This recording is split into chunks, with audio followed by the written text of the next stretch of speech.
Hello tout le monde, bienvenue sur cette vidéo. On va apprendre comment faire des hooks irrésistibles pour vos clips dans une stratégie de clipping quand vous êtes clipper, etc. Donc l'objectif c'est que après tout ce qu'on va voir ici, vous allez pouvoir réfléchir à des hooks de qualité pour faire beaucoup plus de vues. Et qui dit plus de vues, étant donné que vous êtes payé à la performance sur des campagnes de clipping, dit plus d'argent généré. À la fin, vous allez vraiment ressortir avec un modèle, avec des checklists que vous pouvez vous faire sur chaque clip que vous allez créer pour que vous puissiez gagner du temps et savoir si vous avez un bon hook ou un hook qui n'est pas assez performant. Et si je vous dis ça, c'est parce que j'ai généré plus de 30 millions de vues en clipping avec ma plateforme. Je me suis basé sur plus de 5000 clips soumis pour pouvoir vous faire ce genre de contenu. Et on permet aussi à des clippers de gagner entre 500, 1000, 5000 euros par mois sur notre plateforme de clipping. Donc c'est aussi grâce à ça et c'est grâce à la masse d'informations que j'ai à partir de tous les clippers qu'on a aussi sur notre plateforme que je peux vous faire ce contenu-là. En tout cas, à la fin de cette vidéo, vous allez être capable de faire des bons clips de qualité, en tout cas des bons hooks de qualité sur vos clips. Et après, on pourra le voir peut-être dans une prochaine vidéo, comment améliorer le cœur de la vidéo et comment faire rester les gens sur sa vidéo après les avoir fait rester sur le tout début.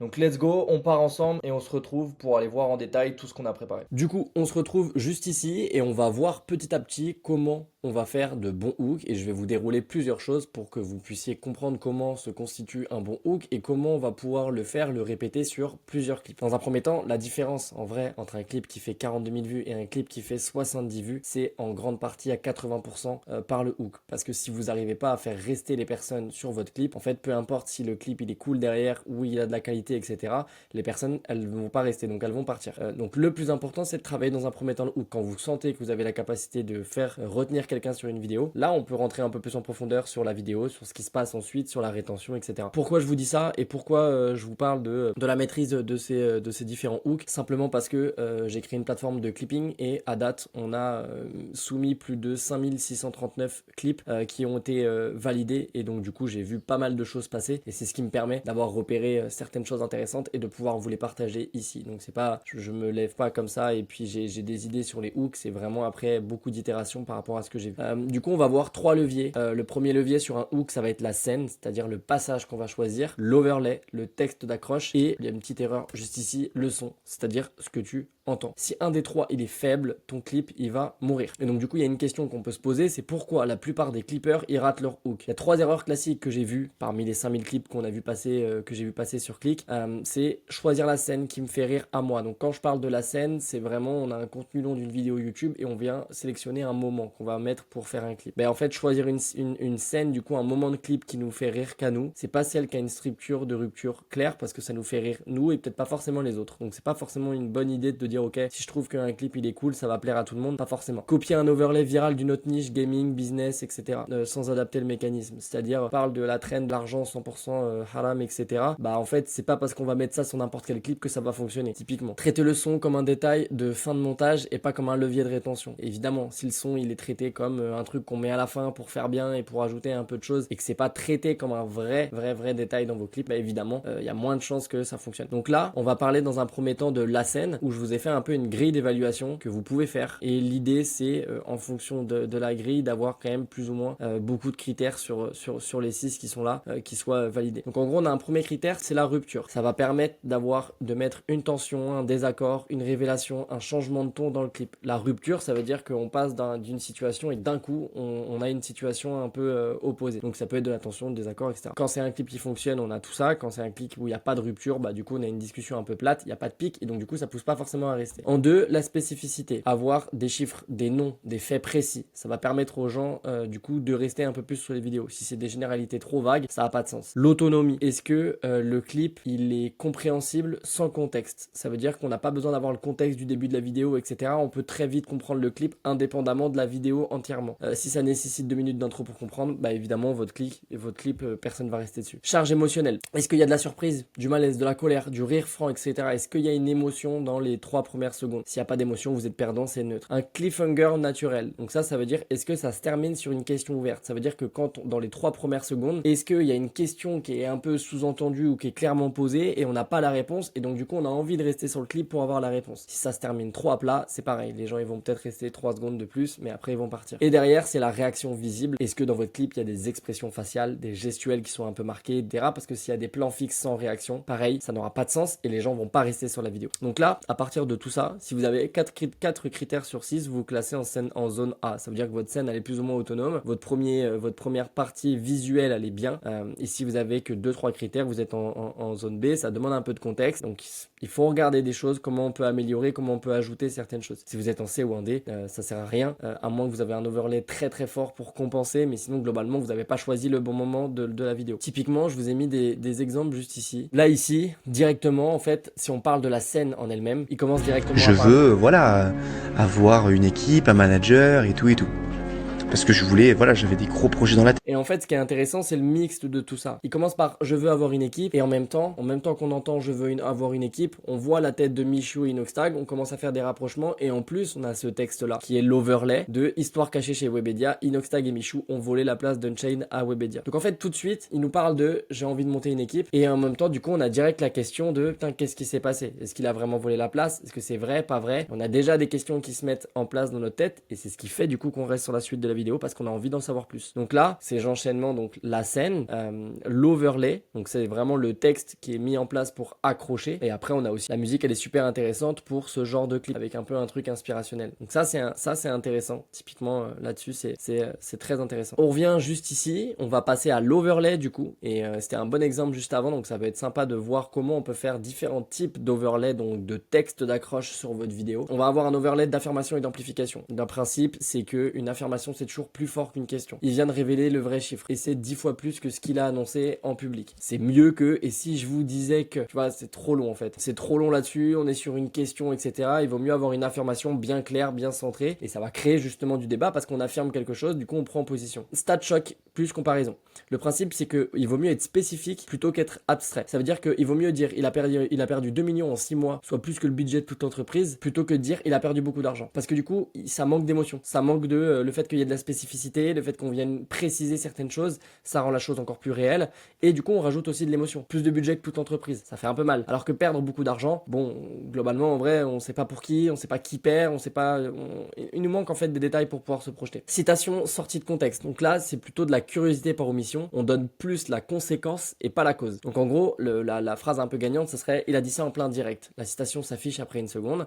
Et le perdant, ce serait de mettre la citation plus une explication complète dès la première ligne. En fait, le problème, c'est que s'il n'y a pas assez de curiosité, on n'a pas besoin de rester sur le clip parce qu'on sait tout. Si jamais sur le clip que je vous ai montré juste avant avec Unchained, on sait déjà toute l'histoire en 5 phrases, il nous raconte l'histoire de ce qui s'est passé, ben en fait, on n'a aucune raison de rester sur le clip. Donc, c'est important d'avoir aussi un peu de curiosité à l'intérieur. En tout cas, des types d'overlay avec de la curiosité. Et liste de comptes rebours.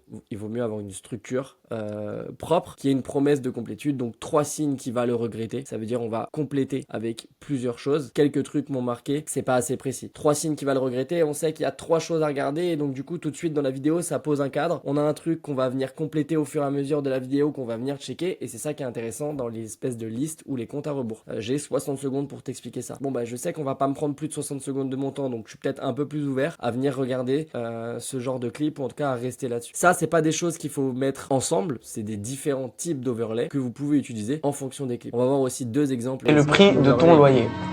Technique celle-là. Je suis sur entre 25 et 47, 50 000. C'est honnête, c'est honnête. Tu nous inviteras? Non. D'accord.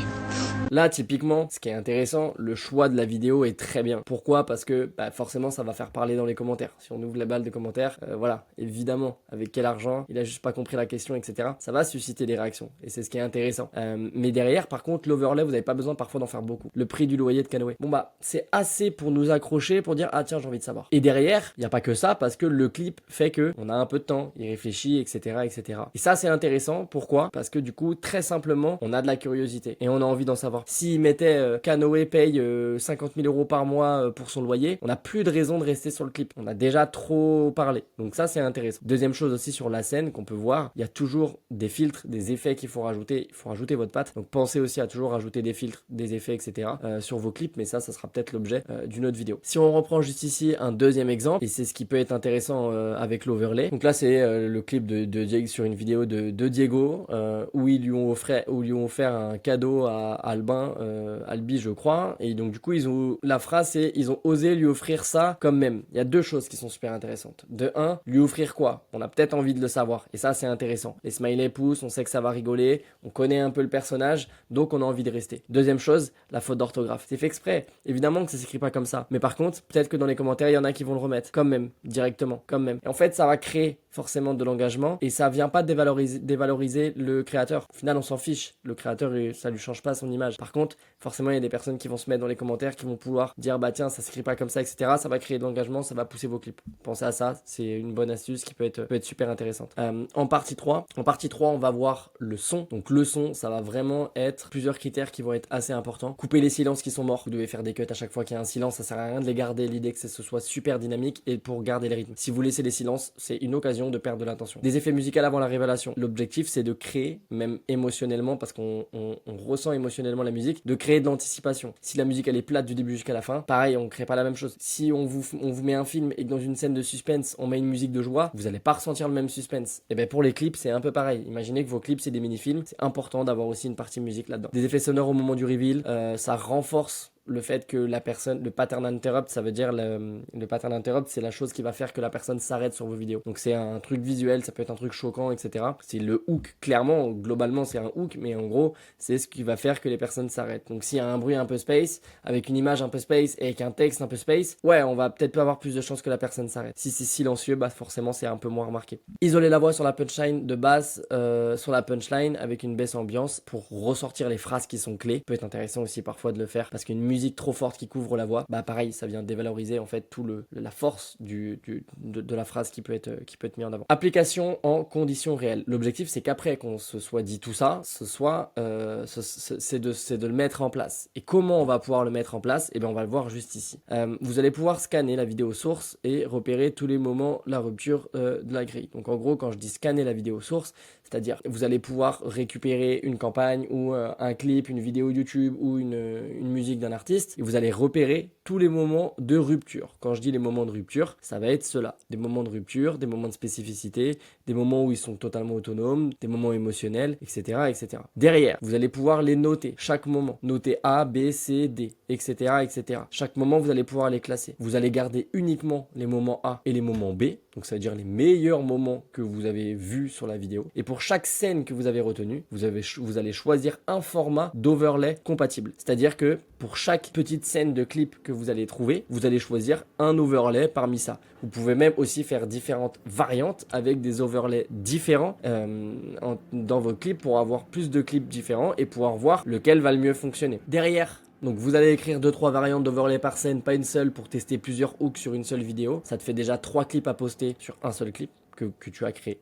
Designer le son selon la grille du bloc 4, donc on reprend un peu ce que j'ai mis juste au-dessus. Et après, vous devez vous poser cette question, c'est-à-dire est-ce que la scène plus l'overlay plus le son racontent tous la même histoire? S'il y a un levier isolé qui est totalement incohérent, il faut que tu retravailles avant que tu puisses poster. Pour faire tout ça, il te faut des campagnes de clipping. Pourquoi? Parce que tu peux faire ça sur des vidéos en espérant avoir la monétisation TikTok, mais au final, tu vas pas gagner beaucoup d'argent avec tout ça. Et donc du coup, nous, on a créé une plateforme de clipping où tu peux reprendre des campagnes avec des vidéos. Et là, par contre, tu vas bien être rémunéré. Tu vas être rémunéré entre 60 centimes, 1 euro, 1,20 € parfois pour certaines campagnes, pour 1000 vues. Donc la première étape, c'est d'aller sur click.app. Tu auras un petit bouton commencer à clipper juste ici. Derrière, une fois que tu t'es connecté sur la plateforme et que tu as relié tes différents comptes TikTok, tu vas voir qu'il y a un bouton Explorer. Et quand tu cliques dessus, tu vas voir toutes les campagnes qui sont disponibles à l'heure actuelle. Une fois que tu cliques sur une campagne, tu vas te retrouver dans un petit espace juste ici où tu verras une vidéo YouTube de moi-même qui t'explique le brief. Le brief, il est là pour te dire ce que tu peux faire sur la vidéo, ne pas faire. Il est là pour te donner un peu les grandes lignes. Donc tu regardes la vidéo, tu ouvres le brief. Ensuite, tu as toujours du contenu à disposition. Ça peut être une musique, ça peut être une vidéo YouTube, etc. Tu récupères cette vidéo-là, tu commences à clipper et tu fais de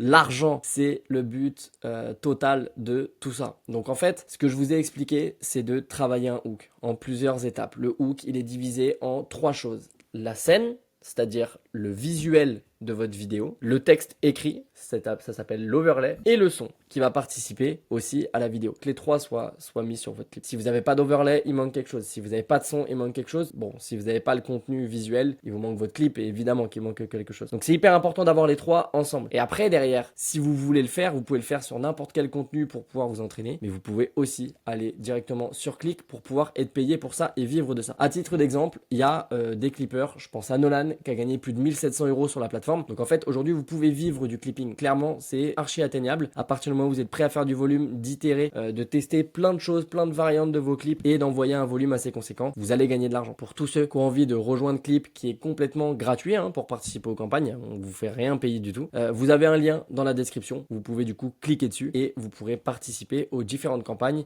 que l'on propose sur notre plateforme. Si vous avez kiffé le contenu, un petit like, abonnez-vous pour avoir beaucoup plus de contenu sur le clipping. Mon objectif, c'est de faire plein de vidéos pour démocratiser un peu tout ça. Donc avec grand plaisir d'en faire pour vous. En tout cas, si vous avez kiffé, likez cette vidéo et on se retrouve dans une prochaine.